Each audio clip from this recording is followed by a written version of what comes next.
The social values of our society, which has manifested in perpetual warfare, corruption, oppressive laws, social stratification, irrelevant superstitions, environmental, and a despotic, socially indifferent, profit-oriented ruling class, is fundamentally the result of a collective ignorance of two of the most basic insights humans can have about reality: the emergent and symbiotic aspects of natural law.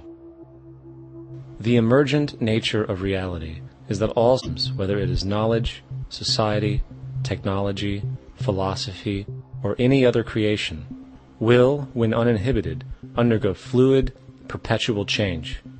What we consider commonplace today, such as communication and transportation, would have been unimaginable in ancient times.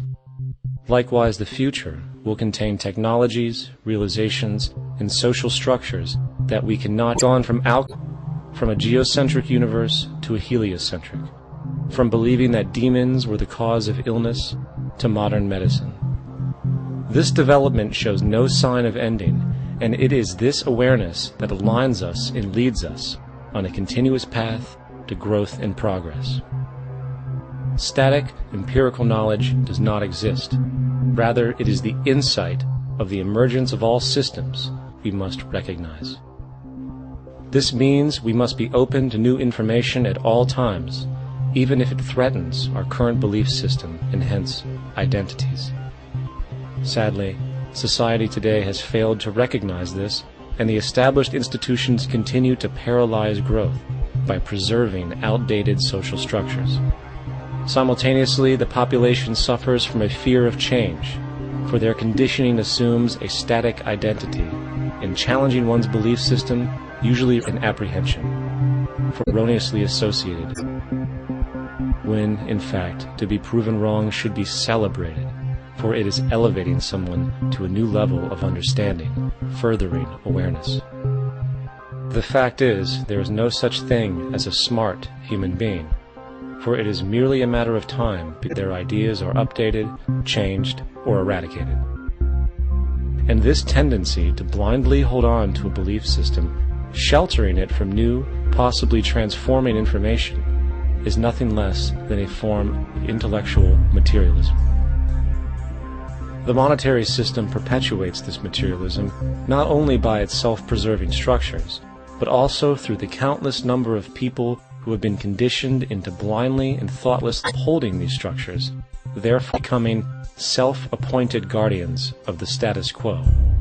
Sheep, which no longer need a sheepdog to control them, for they control each other by ostracizing those who step out of the norm. This tendency to resist change and uphold existing institutions for the sake of identity, comfort, power, and profit is completely unsustainable, and will only produce further imbalance, fragmentation, distortion, and invariably, destruction. It's time to change. From hunters and gatherers, to the agricultural revolution, to the industrial, the pattern is clear. It is time for a new social system which reflects the understandings we have today. The monetary system is a product of a period of time where scarcity was a reality. Now, with the age of technology, it is no longer relevant to society. Gone with the aberrant behavior it manifests. Likewise, dominant worldviews, such as theistic religion, operate with the same social irrelevancy.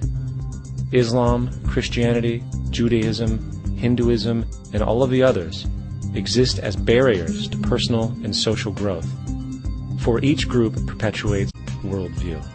And this finite undertaking knowledge is simply not possible in an emergent universe. Yet, in shutting down the awareness by instilling the psychological distortion of faith upon its followers, where logic and new information is rejected in favor of traditionalized, outdated beliefs. The concept of God is really a method of accounting for the nature of things. In the early days, people didn't know enough about how things formed, how nature worked, so they had little stories. And they made God a guy that gets angry when people don't behave right. He creates floods and earthquakes. They say it's an act of God. A cursory glance at the suppressed history of religion reveals that even the foundational myths themselves are emergent culminations, developed through influence over time. For example, a cardinal doctrine of the Christian faith is the death and resurrection of Christ. This notion is so important that the Bible itself, and if Christ be not risen, then is our preaching vain, and your faith is also vain. Yet it is very difficult to take this account literally, for not only is there no primary source denoting this supernatural event in secular history, awareness of the saviors and were resurrected immediately puts the story in mythological territory by association. Early church figures such as Tertullian went to great lengths to break these associations, even claiming that the devil caused the similarities to occur, stating in the 2nd century, "The devil, whose business is to pervert the truth, mimics the exact circumstance of the divine sacraments. He baptizes his believers and promises forgiveness of sins. He celebrates the oblation of bread and brings in the symbol of the craftiness of the devil, who copied certain things of those that be divine." What is truly sad is the idea that the stories from Christianity, Judaism, Islam, and all the others are literal history, and accept them for what they really are, which are purely allegorical expressions derived from many faiths. We see that all religions share a common thread, and it is this unifying imperative that needs to be recognized and appreciated. It's caused more fragmentation and conflict than any other ideology. Christianity alone has 34,000 different subgroups. The Bible is subject to interpretation. When you read it, you say, I think Jesus meant this. I think Job meant that. Oh no, he meant this. So you have the Lutheran, the Seventh-day Adventist, the Catholic, and a church divided is no church at all. And a church divided is no church at all. And this point on division, which is a trademark of all theistic religions, brings us to our second failure of awareness, the false assumption of separation through the rejection of the symbiotic relationship of life. Apart from the understanding that all natural systems are emergent, where all notions of reality will be constantly developed, altered, it must also understand that all systems are, in fact, invented merely for the sake of conversation. For there is no such thing as nature. The whole of nature is a unified system of interdependent variables, each a cause and a reaction, existing only as a concentrated whole. To the environment. So it looks like we're free, wandering around. Take the oxygen away, we all die immediately. Take plant life away, we die. And without the sun, all the plants die. So we are connected.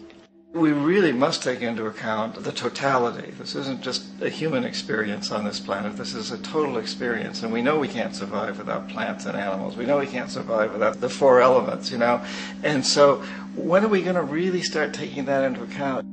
That's what it is to be successful. Success depends on how well we relate to everything around us.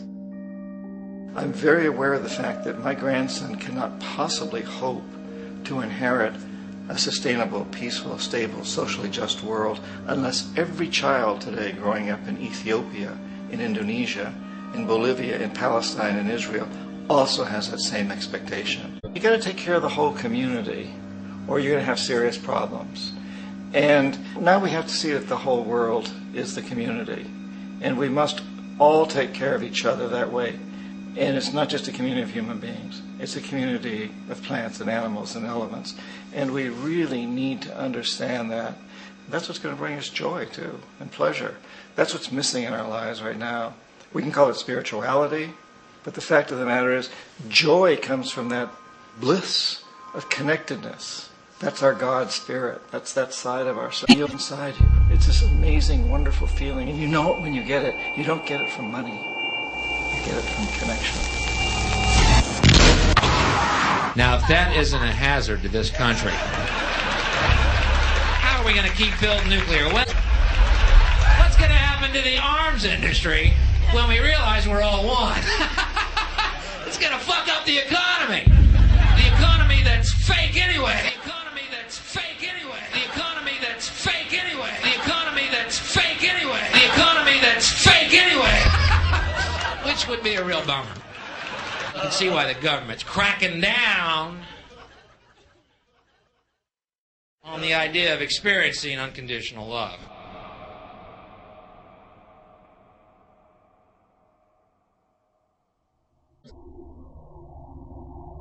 Once we understand that the integrity of our personal existences are completely dependent on the integrity of everything else in our world, we have truly understood the meaning of unconditional love. For love is extensionality, and seeing everything as you and you as everything can have no conditionalities.